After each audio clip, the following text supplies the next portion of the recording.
Gotta say, the Metal Clan knows how to make a great statement necklace. Do I get to join now? Hey guys, it's Jenny, and today, I don't know why my voice just did that, today we're going to be talking about episodes 4 and 5 of Book 3, Legend of Korra, which are called In Harm's Way and The Metal Clan. So let's just dive right in. Episode 4 starts off where episode 3 left off, obviously. So we're still in Ba Sing Se. The Earth Queen has their airbenders under arrest, or she abducted them and wanted to turn them into her elite army, which I thought was weird when the Daily said that, because you're like, oh, the Earth Queen is training you to become her personal army protection thingy. I was like, wouldn't that make you redundant? Is that really such a smart idea, Daily? Do you really want to train an elite army of airbenders just so you're out of your job? But hey, I'm not gonna question them. If they want to be that stupid, be that stupid. So Mako has a brilliant idea. Well, where could they be? Couldn't they be in Lake Laogai? I'm like, Mako, why would they be in Lake Laogai? What's the point of a secret hideout when it's not secret anymore? Turns out they're not in Lake Laogai. Jenny won, Mako nil. So Jinora does her super cool spirit bending, air bending technique thing, which I thought, Jinora girl, wow. Like, how Jinora is way out of the other people's league, even way out of Tenzin's league, to be honest. I mean, Tenzin didn't even make it to the spirit world yet. And let's be honest, Jinora and Kai, are they not adorable? I actually forgot to mention Kai, the first time I saw him last time, he reminded me a lot of Aang, the way he's drawn, like the way his face looks, but then he's also kind of cheeky, so he kind of reminds me of like a mashup of Sokka and Aang, but a little bit more mischievous, like I already said. And obviously, again, he's a prodigy. Who would have guessed that? Not me, really. Well, anyways, but I still think, you know, Jinora and Kai, they're cute. They're cute. When the airbenders got out and they had the epic battle scene in front of the temple against the Dai Li, I had a moment there. I felt like a proud mama, and I was like, guys did well, you guys did well. But then on the other hand, thinking about it, you know, the Dai Li, they've been training them for what, like a month maybe, tops, and they were just blown away. Way to go, Dai Li, way to go to make yourself look like idiots. Then at the end, the one moment when the people, you know, the airbenders were like, oh yeah, we're gonna join you at the Northern Air Temple, and Tenzin had his little tear up. I'm not gonna lie, I had a little bit of goosebumps, but I could feel that it was kind of forced. You could tell that the creators really wanted to have that sentimental, emotional moment in there, but I felt like, you know, they didn't really introduce it really well, especially in The Last Airbenders. There are a lot of great emotional moments which come so naturally. I think this is also part of what makes the show so good. You know, it has its comedic moments and it has its sentimental moments. But this moment, even though you kind of saw that, you could see that it was coming. You could see it was coming, so kind of took away a little bit of its specialness, but it still gave me slight goosebumps. And then, scene change. Zuko and Korra's dad, whose name I keep on forgetting, and Desna and Eska, not Deska. Well, that would be a nice ship name, Deska. Maybe I should just call them Deska. Yeah, Deska. So Deska, Korra's dad and Zuko, their fight scene at the prison, pretty epic. And Zuko was running like a champ. Like, Zuko has to be how old now? Like 80? And he was still keeping up with them. He was like, run, run, run. I do have to say though that that moment where Zuko went, oh, I couldn't see anything, there was only a snowstorm.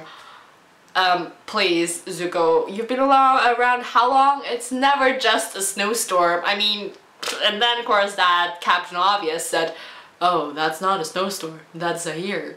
I was like, duh. Yeah, I think they had their moments with obvious statements in that show, in this episode a little bit, but otherwise I really like the fight scene. Nobody can say anything about Avatar choreography, artwork, and the choreography is just brilliant. I love it. Moving on to the next episode, the Metal Clan. So Lin Beifong joins them and tries to warn Korra that Zahir and his crew, they're loose, and she's like, they're like nothing you've ever seen before. And I was like, really? Really? I mean, Okay, Amon, I'm not gonna say Amon is stronger than Zahir, but Korra, harmonic convergence, Vatu, remember that? Evil spirit of eternal evil. I don't think Zahir can really measure up to that, no matter how good he is at airbending. When Zahir showed up at Air Temple Island, I immediately knew it was him. I was like, oh shit. Oh shit. Is he gonna abduct Milo or Iki now?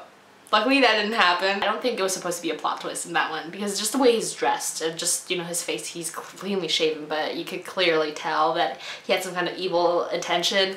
And I mean, I thought Zahir was a smart guy. Why didn't he just like dumb down his airbending skills? Why did he have to be such a pro? If he would have just pretended to not master airbending, people wouldn't have found out that he was Zahir. I think, you know, it would have made things easier. He could have met Korra.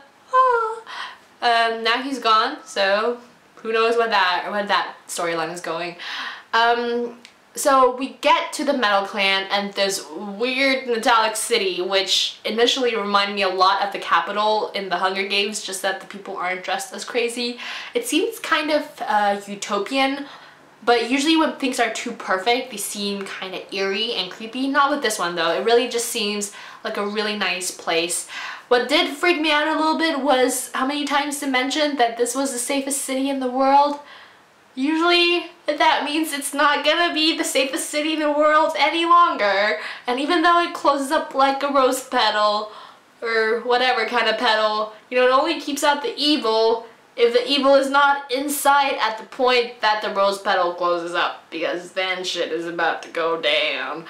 That's probably what's gonna happen, but I suppose you can open it up again, but still it costs time and then your whole entire city is contained, and yeah. Very different from what I expected. We meet Lin's sister. Who knew that Toph had 2 kids? Not me, never mentioned, so now we know Toph is still alive, on her way to search enlightenment, which, you know, Toph, enlightenment, okay. We knew she had her men. She didn't get held down by nobody, which is fine by me. She seems to be a very independent woman.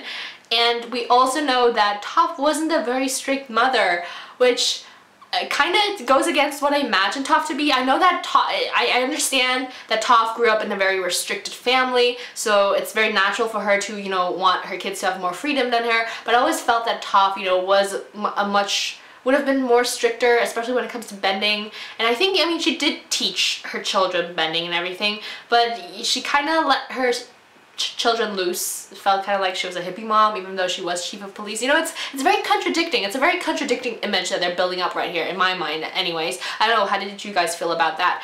But the city's super cool. There's a lot of artwork, a lot of culture, a lot of dancing, metal. You know, there's like this whole entire new culture growing surrounding metal bending, because metal bending didn't exist before Toph, and now people are using it as a form to make art out of it, and this is really interesting in my opinion to see. Then obviously the Beifong sisters have some kind of argument.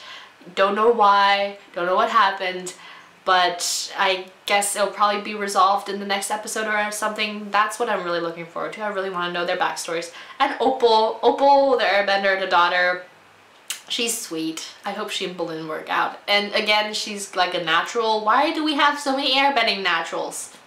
Don't know, but at least, you know, we're gonna have some badass airbenders there.